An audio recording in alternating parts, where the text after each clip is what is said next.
How can we optimize customer feedback from the sprint review? Well, let's be clear on what we mean by optimizing feedback. Okay, it's about getting good, clear feedback, helping stakeholders and customers explain what they want. Okay? And the way you need to do this is actually quite simple. Ask good questions. It doesn't help you because then what is a good question? What we want to do is ask open-ended questions. As a Scrum Master, I actually like to start priming people before the sprint review. So I'm going to go and talk to new stakeholders, new customers, people who haven't interacted with this team before, and just talk to them. This is what you're going to expect. But also, and really importantly, this is what we need from you. Okay? So tell them about the need for feedback. That we're going to show you a thing, and we want you to be honest. Okay, is it good? Is it not? Does it hit the mark? Does it miss? How can it be better? What additional thoughts can you think or can you see because of what you've just witnessed?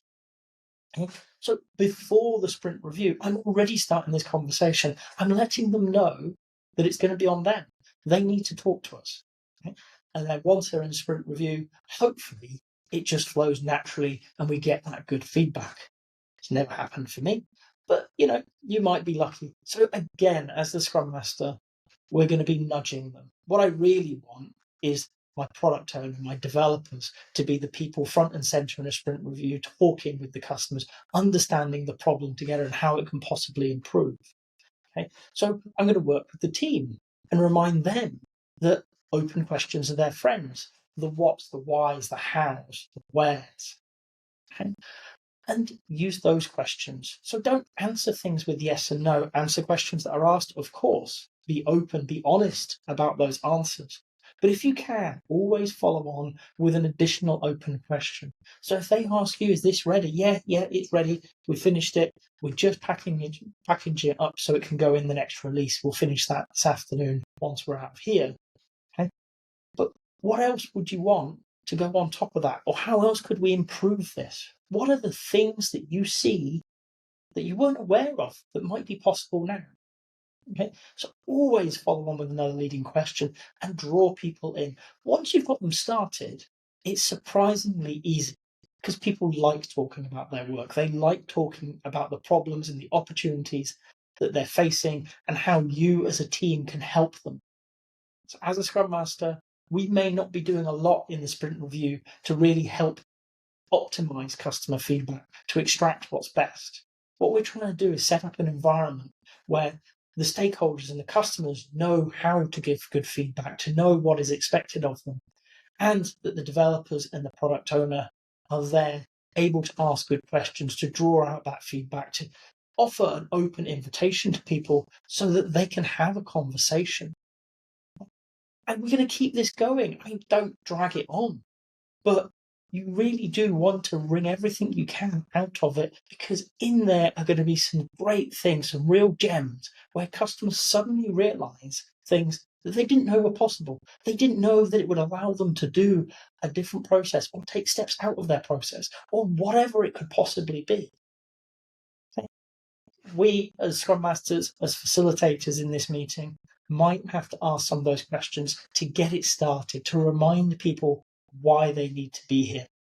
And if you really need to, because the last sprint review was difficult, why not at the start set the scene? Let people know as part of talking about an agenda, and here I want a conversation. I want the Scrum team and the customers and the stakeholders to really be talking about the product, where it is today and how it could be better. How could it be better for the customer, for the business? How can we improve things? Okay. So open questions are going to be your friend, as is preparation. How do we get the really good feedback from customers? We let them know that we want it and we let them tell us it. Okay? We don't cut things down. We don't tell them they're bad ideas. We listen, we accept, we make notes. Okay? New ideas may well find their way onto the product backlog. Some of them won't.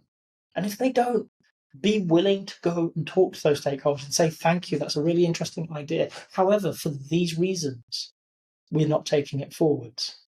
People like being acknowledged. They like to see that they've had impact. They like to see that they've been listened to. Okay? So do that. Acknowledge them. Okay?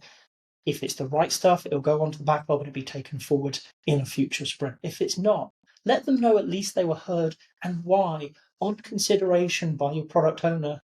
Unfortunately, it's a good idea, but it's not a great idea. That way, they're more likely to come back next time and tell you more stuff. If you just take it and you don't mention it ever again, they'll think it's gone into a black hole and you ignored them. And why would they come back and talk to you again?